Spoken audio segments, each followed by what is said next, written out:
Merci beaucoup pour l'opportunité de vous parler ce soir pour AFTV5. Et je suis venu ici pour l'inauguration du président Obama.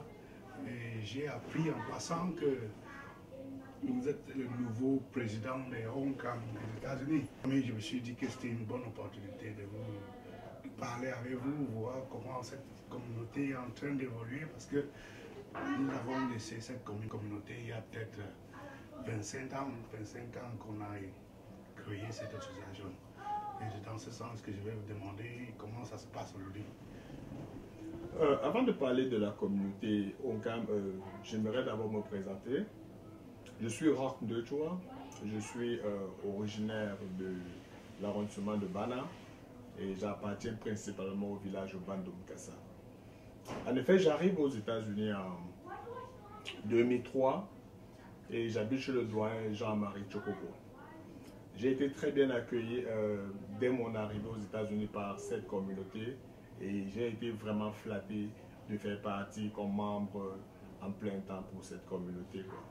Et aujourd'hui, je suis le président élu et j'espère travailler dans la même lancée avec tous les frères HomeCam pour faire avancer cette communauté. Est-ce que la communauté, quand je l'ai laissée il y a peut-être 24 ans, a été très solide, très dynamique? Est-ce que c'est la même chose ou est-ce que vous voyez un changement? Comme partout, plus la communauté grandit, elle grandit tant positivement que négativement. Sur le plan positif, on a réalisé beaucoup de choses. Par exemple, on a fait partie des médicaments pour le département du HomeCam. On a essayé d'ouvrir la porte à beaucoup de nouveaux qui sont arrivés. Et sur le plan négatif aussi, nous connaissons en ce moment, depuis exactement 3 ans, quand je vais à partir de mon chrono, des difficultés énormes.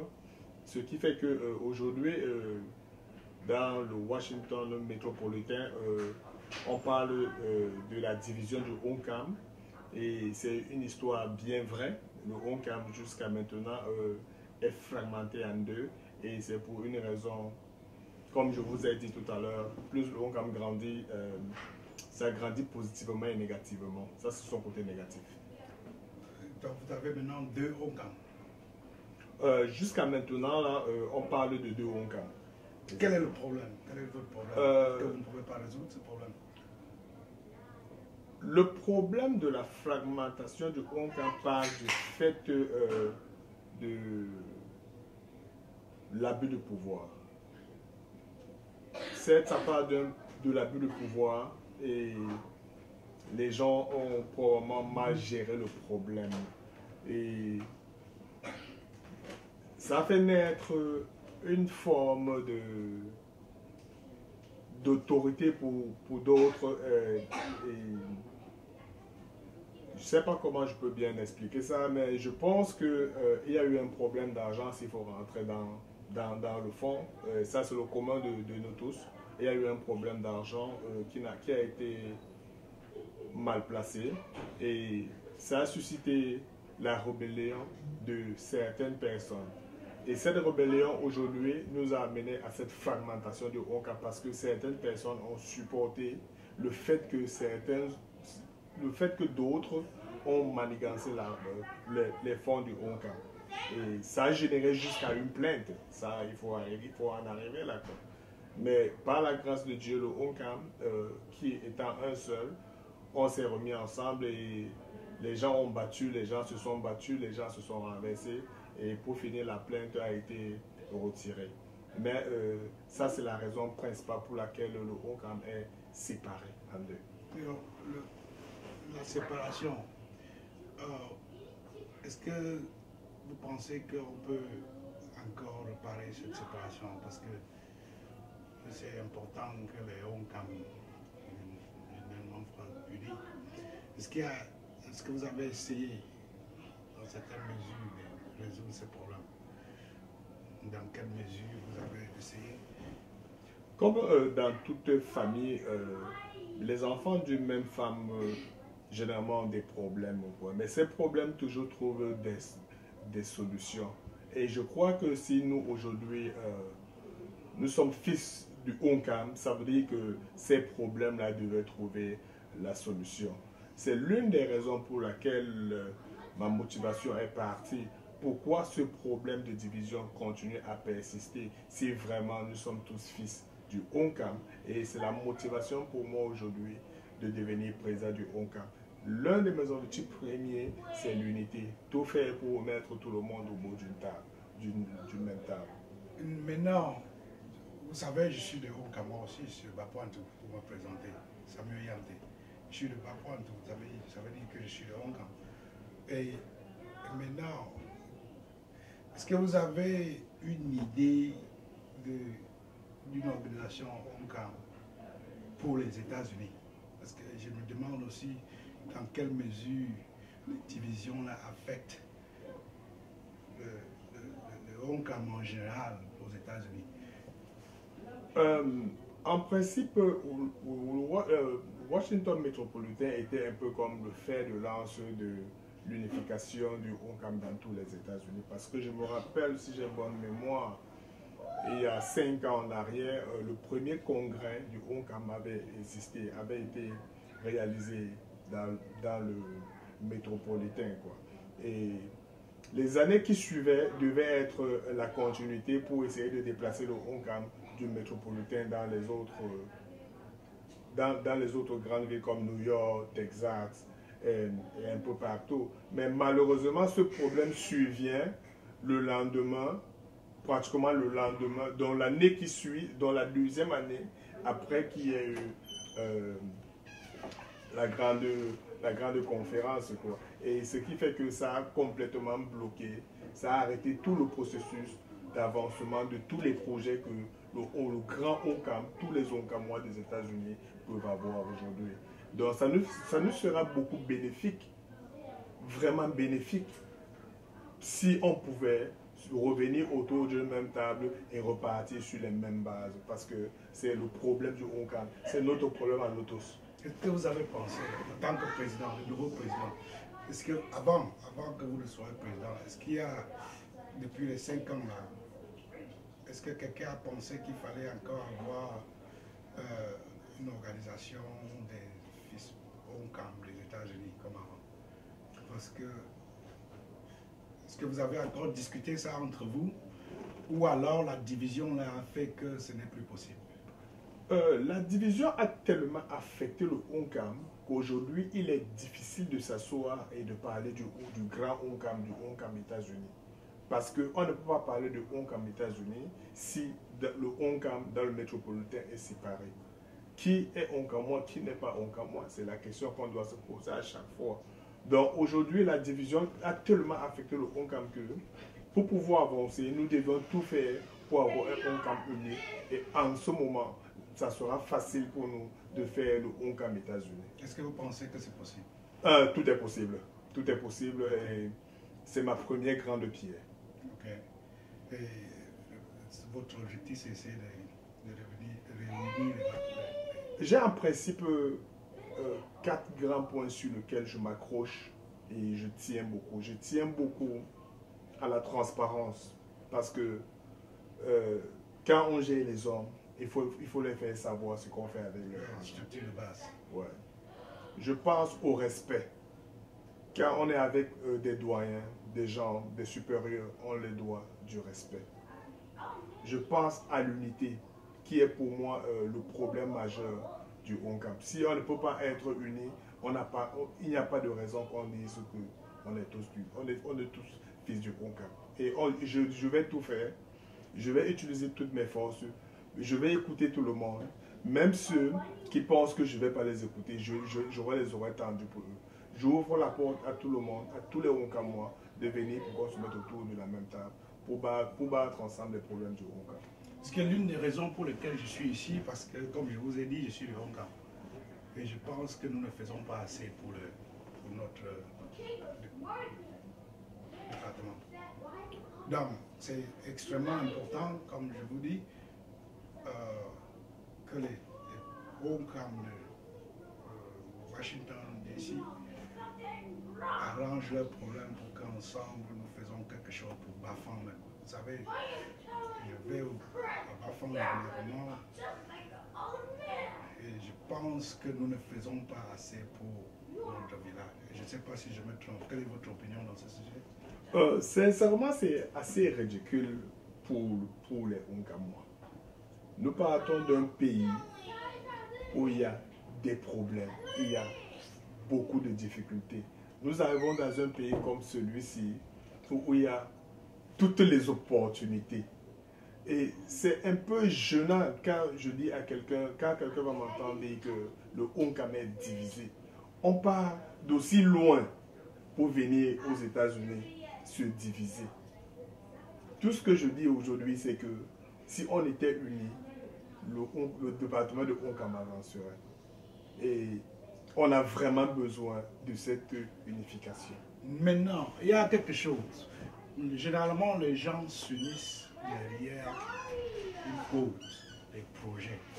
Est-ce que vous avez pensé aux choses, quelque chose comme les projets qui peuvent unir les Onkam? Parce que si par exemple on dit qu'on va construire quelque chose à Bafang ou n'importe où là-bas, je pense que c'est quelque chose de tangible qui unit les gens. Parce que, est-ce que vous avez des idées, des projets, des choses qui font que chacun se voit impliqué? Est-ce que souvent vous pensez à ça? Est-ce que...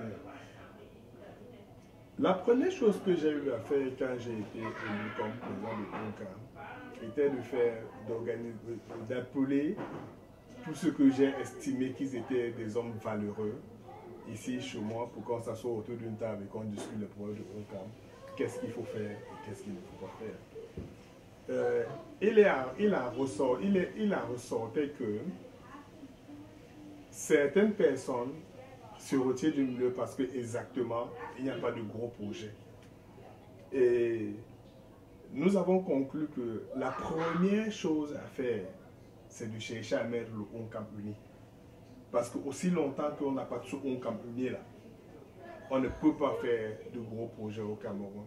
Et quand ce Onkam sera uni, on aura plusieurs personnes, on aura plusieurs idées qui viendront de tous les côtés. Et ensemble, on va développer une idée maîtresse pour mettre sur pied. Je vais prendre un exemple.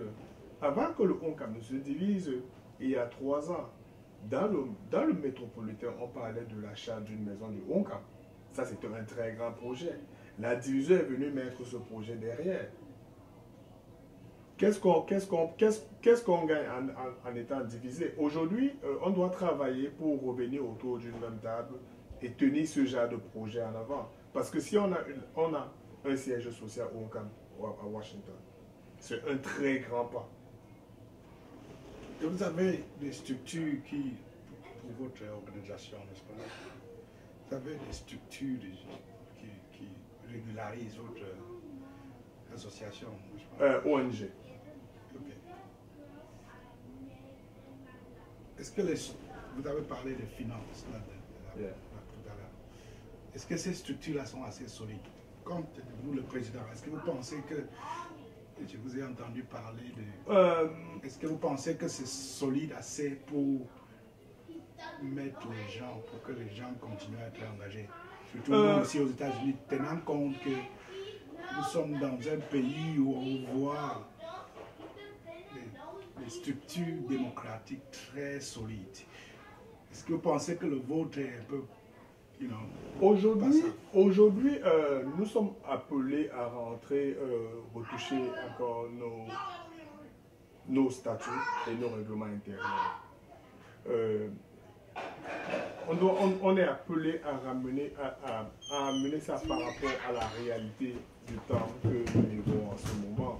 Et quand on parle par exemple de structure de finances, quand on parle d'argent, l'argent est là, mais les gens ont besoin de savoir qu'est-ce qu'on fait de l'argent qui est là. L'argent est là. Les gens ne connaissent pas où se trouve leur argent. Ça, c'est pour ça que j'ai parlé de transparence aujourd'hui. Je suis en train de mettre sur pied avec mon nouveau bureau un système de contrôle qui permettra à chaque membre régulier de pouvoir avoir accès directement au compte de ONCAM et de pouvoir, par exemple, lire les tontines si quelqu'un n'est pas à jour dans ces tontines, de pouvoir être informé sur la situation de chaque membre.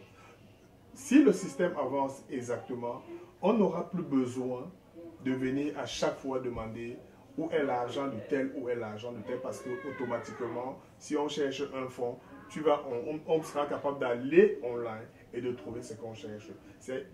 Pour le moment, c'est une structure sur laquelle nous sommes encore en train de travailler. Dire qu'elle est assez solide, quoi, ça sera me donner trop d'éloges, quoi. Je ne crois pas qu'elle soit assez solide, mais je me donne du temps pour la rendre assez solide. On vous a élu pour combien de temps? J'ai un contrat de j'ai un mandat de 2 ans renouvelable. Pour combien de fois? Une fois renouvelable. Alors, en tant que les jeunes qui sont dans vos milieux ici aux États-Unis, comment ils se sentent? Ils se sentent impliqués? Parce que nous, par exemple, je suis plus très involvé dans les trucs des villages, des gros camps, par exemple, parce qu'il y a des jeunes qui ont pris la relève. Est-ce que vous travaillez dans ce sens? Oui. Aujourd'hui, ma philosophie exactement est basée sur la jeunesse. Donc pour moi, parce que j'ai toujours dit, c'est le fer de lance de la nation. Ma philosophie première est basée sur la jeunesse, avoir du sang neuf. On a besoin de sang neuf au cas. Mais quand on regarde la communauté, la division a fait que beaucoup de personnes se retirent un peu. Mais aujourd'hui, je rencontre assez donc à moi tous les jours et je discute avec des gens tous les jours. Et c'est signe prometteur jusqu'à maintenant. C'est vraiment signe prometteur. Donc, vous commencez à involver les enfants. Je crois que, ouais, j'involve tout le monde à l'intérieur et je crois qu'ici, 4-5 mois, je serai capable de dire que on a ramené le ONCAM au top standard. Mais si vous laissez, avant que vous ne soyez président de ONCAM, qu'est-ce que vous n'avez pas aimé sur la structure générale, sur la façon de faire de la communauté? Qu'est-ce que vous personnellement restez ici, vous dites que non, mais comment ça se passe? Ouais, ce que je n'ai pas trop aimé avant que je devienne président était la possession du pouvoir.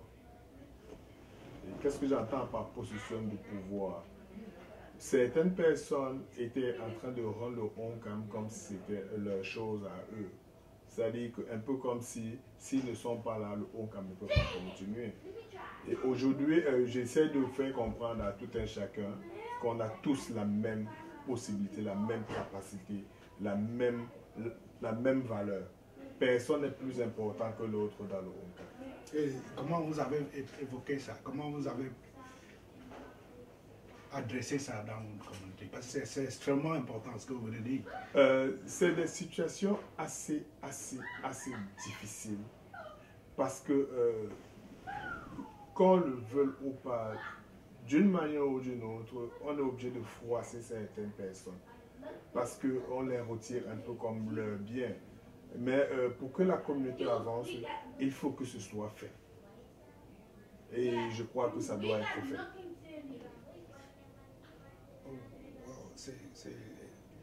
Si je peux vous dire, c'est ce que je vois dans notre société. Parce que quand on nous trosse avec ce genre de responsabilité, beaucoup pensent que c'est une chefferie où ils vont gérer.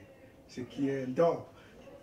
C'est ma façon de voir aussi, comme vous avez vu là. C'est pourquoi je vous encourage en tant que président de mettre sure que vous ne faites pas ça, parce que ce serait un piège que vous allez tomber dessus, parce que les gens vont feel that way.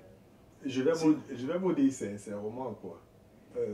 J'ai une mission que je me suis donnée quand j'ai décidé de devenir président du ONCAM. Ma mission première est d'unir le ONCAM. Si je réussis ma mission première d'unir le ONCAM en 2 ans, je ne suis pas partant pour le deuxième mandat. Mais si ce n'est pas un secret, est-ce que vous pouvez révéler? Parce que beaucoup vont voir ça là. Comment vous pensez faire pour arriver à votre objectif? c'est comme je vous ai dit, j'ai des points sur lesquels je travaille ardemment. Il y a la transparence, comment on va gérer nos fonds. Il y a le respect. Ça, c'est les deux grands points sur lesquels on travaille. Et ces deux points, je suis certain que si les comptes sont propres, clairs, chacun peut voir ce qui se passe, il n'y aura pas de doute, il n'y aura pas de raison qu'on adhère par au milieu. Ça, c'est le premier point. Et si le deuxième point qui est le respect, si je viens dans un milieu et je sens que je suis respecté, on me donne ce que de droit. Et il n'y a pas de raison que je ne vais pas dans ce milieu. Vous avez un bureau de combien de gens? Mon bureau est constitué de 5 personnes jusqu'à maintenant. Président. J'ai un président, j'ai un secrétaire, j'ai un commissaire au compte, j'ai un trésorier. Est-ce que ces gens-là vont exercer leur pouvoir? Est-ce que, parce que je me rappelle, je suis venu à une conférence ici, quelqu'un m'a dit, un président m'a dit qu'il était en train d'acheter la boisson. Et on était en retard de 2 heures pour une réunion qu'on devait avoir. Personnellement, je n'ai pas pensé que c'est le rôle du président d'aller faire le shopping pour le party. So, quel est votre... Est-ce que vous donnez à ce trésorier, ce secrétaire-là, son rôle au point où, à la réunion, s'il y a des problèmes concernant l'un de ces postes, vous dites, voilà, parlez à lui, pas à moi. Est-ce que vous pensez comme moi que c'est important que quand vous dites qu'il y a un secrétaire, il y a un trésorier, qu'il soit vraiment un secrétaire ou un commissaire au compte, où il s'occupe de l'argent et tout ça? C'est le vrai problème dans notre société. Je vais vous dire la réalité, quoi. Quand je prenais la présidence, j'ai été clair et net. Si tu ne peux pas faire, ne pose pas ta candidature. Si tu poses ta candidature, tu dois travailler. Je ne peux pas être président comme ça au compte, secrétaire, trésorier. Non, ça ne marche pas. Et je suis ferme sur ce point. Mais c'est déjà un bon pas que vous réfléchissez comme ça. Il y a d'autres volumes, c'est de vous rassurer qu'ils ont fait leur travail. Et les mettre sur le moulin. Exactement, c'est ce que je les ai dit. J'ai dit à tout un chacun, je ne travaille pas. Ce que je dois faire, c'est rappeler à chacun sa tâche. Secrétaire, le compte rendu, comme ça au compte, j'ai besoin du bilan, ça fait un trimestre. Trésorier, j'ai besoin des relevés bancaires et la situation financière à la banque. Chargé de la communication, pourquoi les emails ne partent pas? Mon chargé de communication, c'est celui qui s'occupe de mon website. Pourquoi les gens ne reçoivent pas les informations? Ça, c'est le rôle que je suis en train de jouer aujourd'hui. Je ne fais le travail de personne. Important. Ce que je vous dis là, c'est souvent aussi parce que je suis de Hong Kong et je suis dans le milieu. Et je ne sais pas si je vous aide en disant ça, mais vous allez m'excuser. D'autres projets, d'autres problèmes que je veux peut-être qu'on discute, c'est le sujet d'impliquer les gens qui viennent à la réunion. Quand je parle d'impliquer, par exemple, quelqu'un vient du Cameroun aujourd'hui, il est avec vous pour 1 an, 2 ans, il observe. Et je me demande, pour qu'il soit vraiment part de la société, est-ce que vous lui donnez des choses à faire, comme par exemple dans la réunion aussi, vous lui dites que demain, tu nous fais ceci, et responsabiliser. Est-ce que tu penses que ça peut être quelque chose qui peut aider, ça aide, ou bien ça n'est jamais implémenté? Non, au niveau de la communauté, qu'est-ce que je pense faire jusqu'à maintenant? Mon objectif principal est d'amener tout le monde à mettre la main dans la pâte. Je ne pousse personne derrière. Je ne pousse personne derrière et je laisse la porte. je laisse la porte ouverte à tout le monde. Quand quelqu'un vient du Cameroun et qu'il me montre des signes volontaires de travailler, je lui donne cette possibilité de travailler. Mais si par contre, il y a par contre des gens qui viennent du Cameroun, arrivent là, ne veulent rien faire. On ne va pas courir derrière quelqu'un qui ne veut rien faire en ce moment, alors qu'on a des gens qui veulent travailler. Je préfère avancer avec ceux qui veulent travailler. Merci. Il y a d'autres volets. Je crois qu'on ne va pas continuer pour longtemps. Mais il y a un volet que je vais parler dessus. Le volet de tontine, de l'argent, dans notre milieu. Yeah. Quel pourcentage ce volet-là prend dans vos réunions, dans votre association? Quelle importance? Peut-être 10%, 5%, 8%. Est-ce que vous faites ça comme pour... La tontine, c'est la cheville ouvrière généralement des réunions au camp. Parce que la tontine fait sortir beaucoup de gens de la maison parce que les gens viennent défendre leurs fonds. Donc la tontine, en principe, nous prend facilement 30 à 40% de nos soirées. Okay. Et maintenant, les sections de décision, les piliers comme le bureau et les autres membres que vous pensez que vous pouvez parler ensemble, est-ce que c'est aussi important ou... Non, généralement, j'essaie de m'organiser pour qu'en pleine séance, le bureau n'ait pas à parler. Donc, qu'est-ce que je fais généralement? Et c'est ce que je vais implémenter à la longue définitivement. Généralement, j'organise des petits comités chez moi avant la réunion. Et pendant ce comité, on essaie de discuter les difficultés que nous sommes en train de rencontrer, qu'est-ce qui ne permet pas au Honkam d'avancer, pourquoi les problèmes ne sont pas résolus.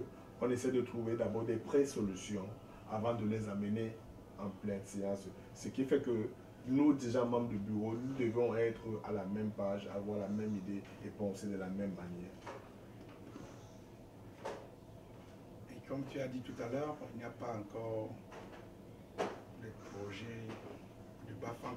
Parce que tu veux d'abord mettre tout ensemble et réunir avant de commencer. Ouais, ça c'est mon grand souci. Je ne peux pas aujourd'hui dire que je veux faire un projet dans le Honkam au Cameroun, alors qu'ici je ne peux pas avoir tous les Honkamois autour d'une table. Et tu penses que 2 ans c'est suffisant pour vraiment... Je pense qu'un an devait être suffisant. Ok.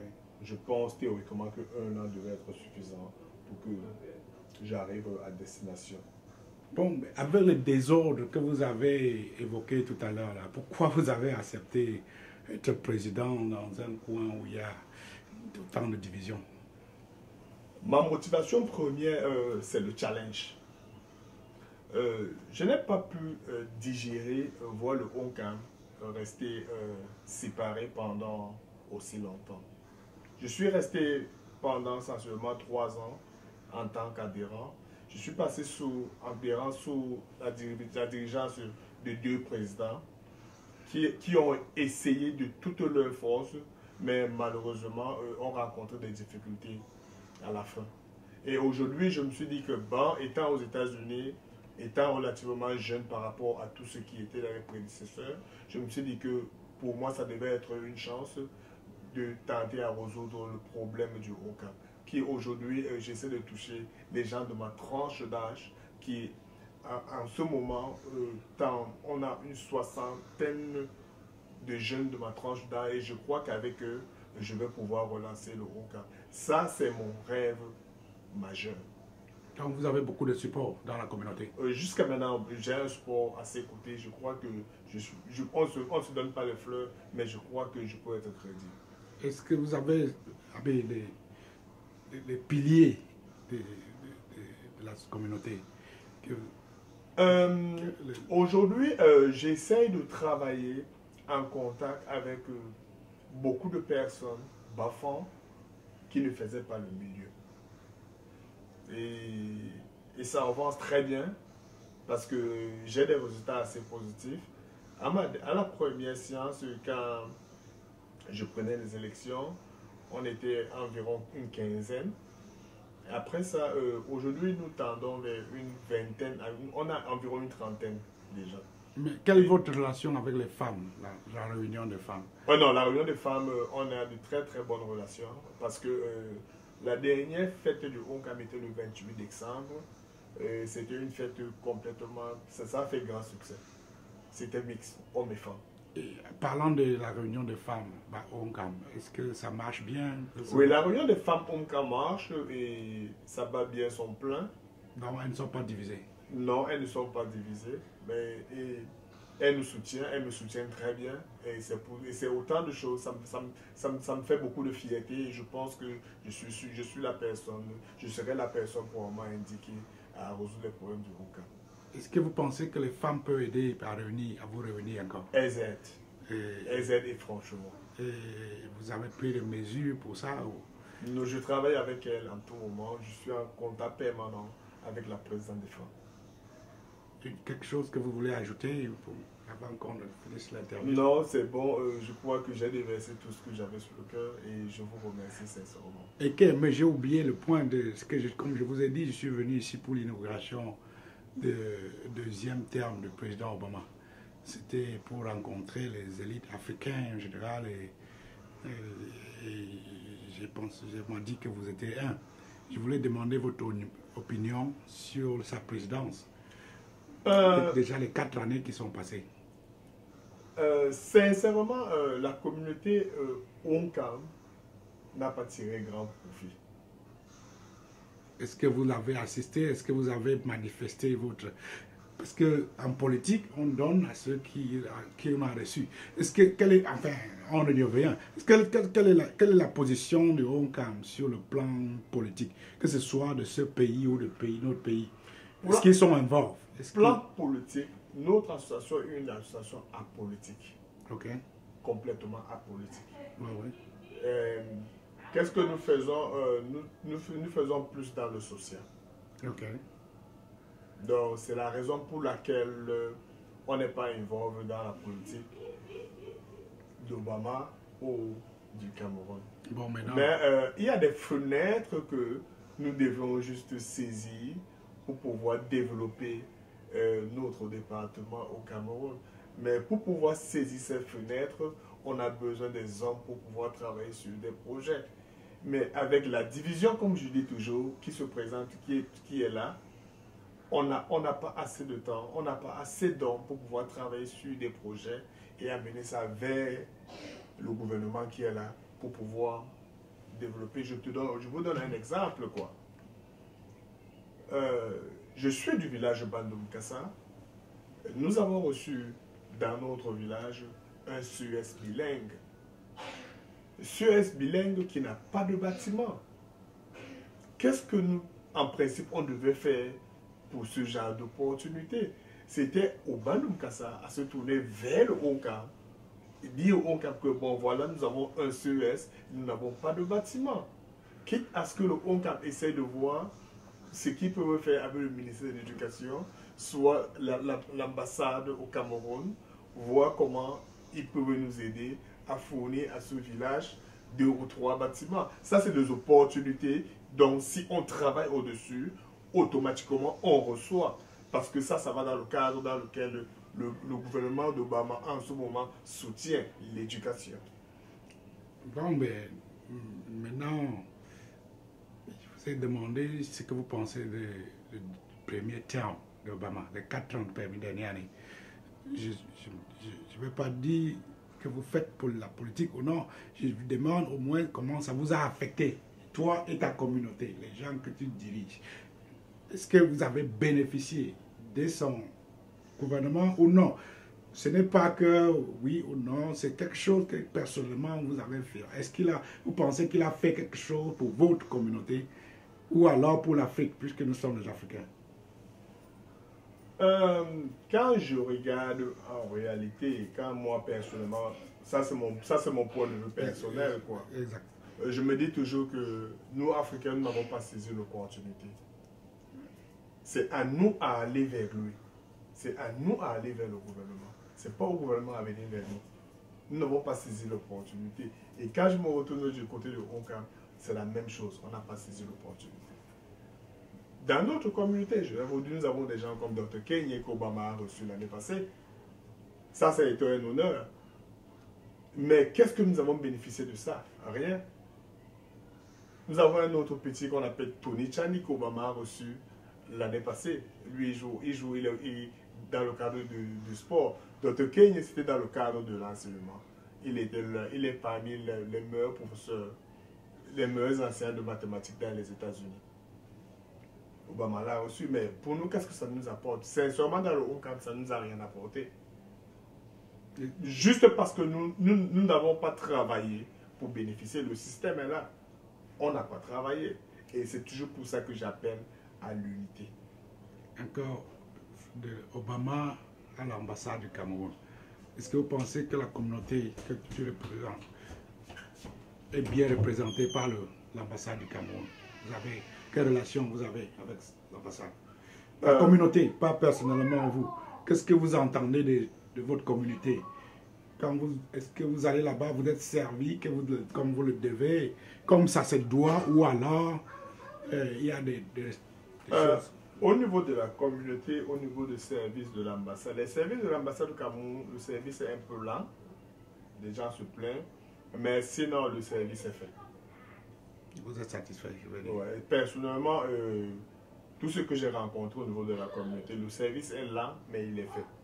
Et c'est à chacun de prendre ses dispositions parce que le service est lent. Ok. Bon, les 4 prochaines années de président Obama, et je ne vous demande pas d'avoir quelque chose à dire. Est-ce que vous avez quelque chose que vous souhaitez qu'il fasse pour notre pays ou bien pour l'Afrique en général? C'est un souhait, que ça ne vous engage pas, mais... Oui, mais la réalité, c'est que la réalité est là. Obama ne peut rien faire pour un pays ou pour quelqu'un. Et s'il pouvait, est-ce que ça devait être quoi? S'il pouvait, c'est le développement. C'est le développement. Par exemple, au Cameroun, je vais prendre l'exemple du Cameroun. On a besoin des lycées, on a besoin des universités. C'est tout ce dont moi je souhaiterais qu'il nous donne, s'il pouvait nous donner ça. Mais la réalité, c'est que, à ce que je sache, nous pouvons obtenir ça, mais nous devions travailler, prouver que nous avons besoin de ça. Wow. Bon, ben, à moins que vous ayez quelque chose à ajouter, bon, tout ce que je peux dire, c'est que je lance appel à tous les Onkamois. Je suis ouvert, la porte est ouverte à tout le monde. Je suis disposé à répondre à toutes les questions. Et si quelqu'un veut m'avoir, il peut m'appeler. Mon cell phone, c'est le 202 528 68 28. Je suis joignable à tout moment de la journée. Merci. Merci beaucoup pour votre disponibilité. Et on garde le contact. Le plaisir était le mien. Merci. Ok, merci.